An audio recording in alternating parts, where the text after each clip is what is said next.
Hey everybody, what's going on? KSA Kris here, Real Estate Blitz, and I wanted to do a quick video on something that I heard this morning. And I'm not even sure. Usually I'll sit down and I'll really put a whole lot of thought before I start doing a video, but I felt like if I put too much thought into this one, like I would get in my own way and this would turn into like a 20-minute video, which I'm trying to avoid. I'm going to do the interviews, which are going to be about an hour or so, but I like doing the daily pop-ups where I spend maybe 5 or 10 minutes just telling you something that's on my mind or something that I've experienced or something that we're doing in our business that's helping.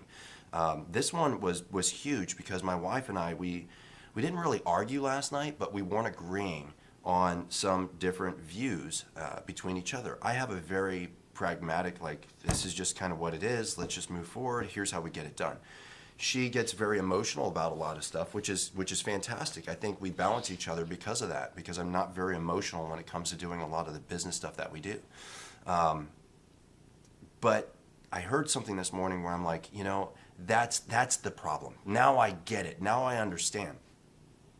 This is what I see with a lot of agents, and it's not just other agents, it's also stuff we see within our own business. I would even say with my wife and I, we've had these same experiences, and I've come to the realization that sometimes we lie to ourselves. We all, let me rephrase, I can't say we all. There's a lot of real estate agents that got into real estate because they wanted to create a certain type of a lifestyle.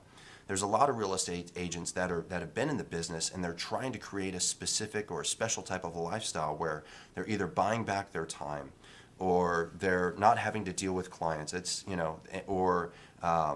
could keep going, not dealing with clients, not having to do any of the work, not having to, all I do is I show up and all I want to do is prospect, or all I want to do is the paperwork. All I want to do is just go on the appointments. All I want to do. And they think that they're only going to do this one thing eventually. And this is what I've experienced.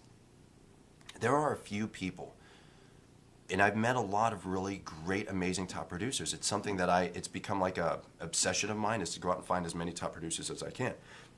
I would even say the interview stuff that I'm doing for everybody, that watches the Real Estate Blitz, that's to bring on top producing real estate agents. That's to bring products that I think are good, or that's to talk to people and let them pitch. Because I look, if you haven't watched a Blitz, there's some people that I don't say good stuff about because in my experience they aren't good.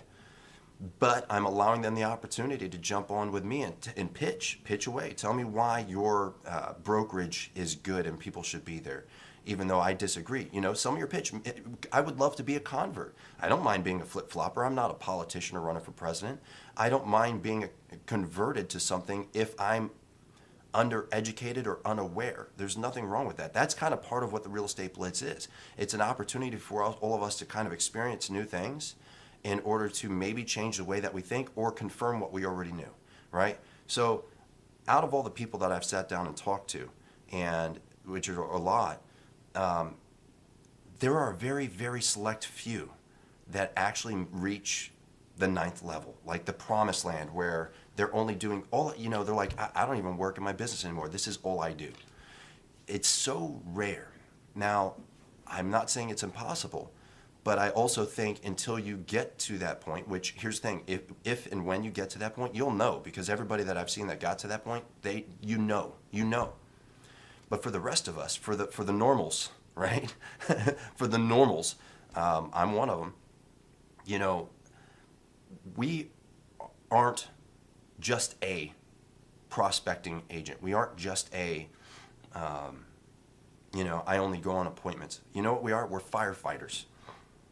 That's how we spend most of our day, from the moment that it starts. That's why I come in early. Not everybody does that, but it's just something for me. I wake up pretty early. I'm usually up at 5:15. If I'm sleeping in, I'm up at 6. It takes me 15 minutes to 20 minutes to get ready for work. As you can tell by looking at my hair today, it's awful. If I'm actually, I got the game suit on and I'm ready to go out and play, that's different. I have my suit set up, I can get changed, I shave a little bit, and I'm ready to go. But from the moment that the day starts, we're firefighters.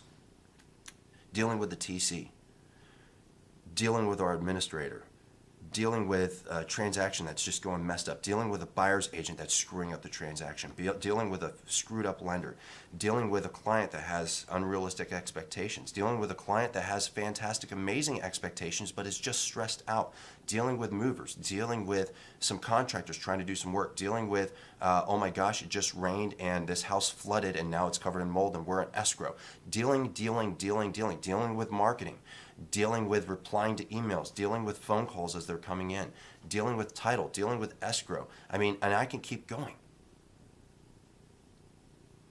We can always hire people, and that's like, I remember having this conversation with a buddy of mine. I try very hard to focus my energy on who can I hire to do this? What's the missing person in my business?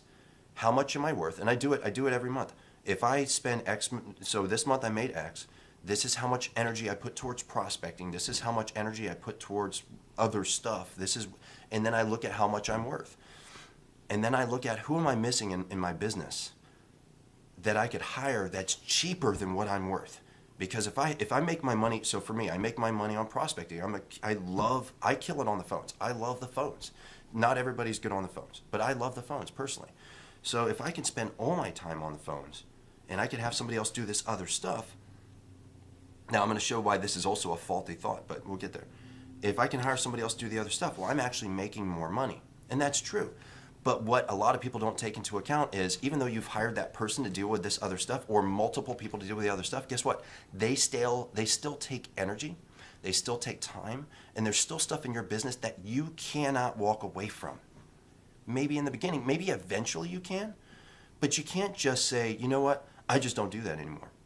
I just don't want to work with clients anymore. I just want to do this. If you're in charge and you built the business, I'm here to tell you, you have to be a firefighter. You got to be a firefighter and then put out fires. That's your full-time freaking job outside of whatever it is that you choose to do to make money. If you aren't good with accepting that, yes, you are going to go up and down, up and down. I call this bouncing off the bottom. You see what's going on here? You're bouncing off the bottom. And that sucks. That freaking sucks. I'm glad I heard that this morning because it helped quantify and qualify what was going on already in my head to try to put words to it so it makes good, complete sense so I can actually try to teach and preach that within our own business. I figured I'd go ahead and put it on here too so you guys can hear. Look, I tell you all the time, I'm not a guru, even though I was told recently I am, even though I don't think I am, but I'm not. I'm not a coach. I'm not taking on students. Unless you're, not unless you're in our brokerage. If you're in our brokerage, then hey, we could talk any day of the week if I have time. But, if you're not, I'm not a coach. Nobody's paying me to do this, and I'm not making money off of the Real Estate Blitz. I'm doing this because I have a mission and an obsession to try to help more agents. And I don't know, man. I just think if it's going to help us, and we've gone through this, like I'm saying this because we've experienced this. I'm saying this because we're going through it. And I can guarantee there's a lot of you out there that are going through it too. That's why I think it's important that I express what's going on so maybe somebody else can jump on and say, Chris, I am too. This is what I did. Help me out. Hell, I would love that. Help me out. But anyways, that's my thoughts today. I hope it helps you all out. Pretty soon, if you could see, so we have two offices down in Fallbrook, which is in San Diego. And we have 2 offices in Temecula, and then I have my personal office. So I'm in my personal office in Temecula right now. And as you can see, it's not as it doesn't look the same as the last videos that I've been putting out because those are in my Fallbrook office. And it's funny because everybody thinks that in those videos it looks like I'm sitting on a toilet or something, which is cool, I guess. I don't know. But this office, pretty soon, I'm actually setting up kind of like a jerry-rigged video system so that way I can sit down and it looks a little cleaner and a little more professional. I kind of like the fact that I just come in, I do videos when I have stuff on my head or if I write it down, I get to it. I don't want it to become like over-edited and over-professional just because that's not my intent. And plus, if I'm not making any money off of this, I don't want to spend a whole bunch of money on making it. But I still would like it to look a little cleaner. But anyway, so that's why the backdrop's a little bit different. Do me a favor, like, share, comment. Check me out on YouTube, trying to get the subscribers up on there. So if you can, subscribe to the YouTube channel, I'd really appreciate it. It would make me feel good if you did. Always reply to posts. I love it when people post comments. I personally always make sure I reply to every comment that's posted, even if I don't like the comments. Like there's one comment this morning, I saw it and I'm kind of like, but it's a genuine comment, and the person's genuinely writing it because they believe in it, and they're putting it there because I think they want my input as well. So even if I don't believe in what they're saying, I will genuinely reply with what I believe and what I've experienced in my business. So I'd appreciate it if you did, and just keep watching, keep passing it around. That's all I got today. Appreciate you, and I'll see you tomorrow.